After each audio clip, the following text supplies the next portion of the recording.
الحمد للہ وکفی وسلام علی عبادہ الذین اصطفی اما بعد۔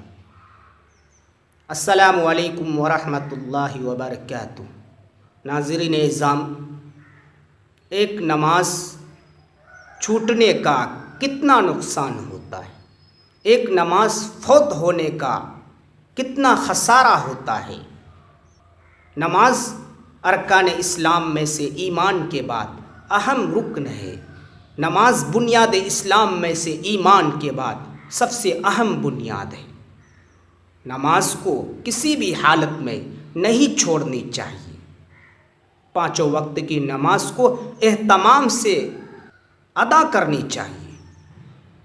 ایک نماز فوت ہونے کا کتنا نقصان ہوتا ہے، ایک نماز چھوٹنے کا کتنا نقصان ہوتا ہے، کتنا خسارہ ہوتا ہے، رسول اللہ صلی اللہ علیہ وسلم کی زبانی سنیے۔ نبی کریم صلی اللہ علیہ وسلم نے ارشاد فرمایا، جس شخص کی ایک نماز فوت ہو گئی وہ ایسا ہے گویا کہ اس کے گھر کے لوگ اور مال و دولت سب کچھ چھین لیا گیا۔ رسول اللہ صلی اللہ علیہ وسلم نے فرمایا کہ نماز کا ضائع کرنا انجام کے اعتبار سے ایسا ہی ہے گویا کہ اس کے بال بچے یا مال و دولت سب کچھ چھین لیا گیا ہو، سب کچھ لوٹ لیا گیا ہو اور وہ اکیلا تنہا رہ گیا ہو۔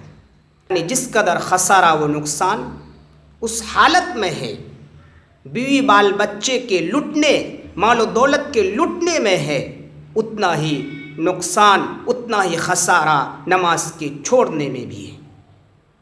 کسی کی ایک وقت کی نماز چھوٹتی ہے، اس کا خسارہ، اس کا نقصان اسے معلوم نہیں ہوتا۔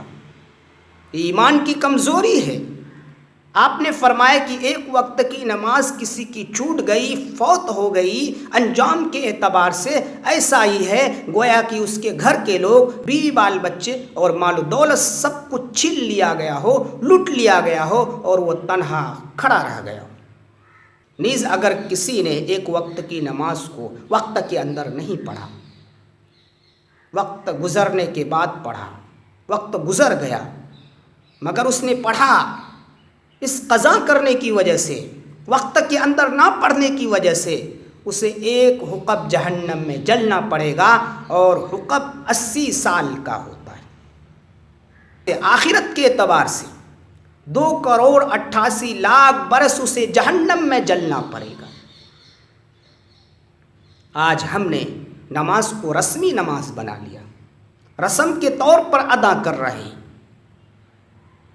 تھوڑی تھوڑی بہانے سے نماز کو چھوڑتے ہیں، دکان کے بہانے، کام و کاج کے بہانے۔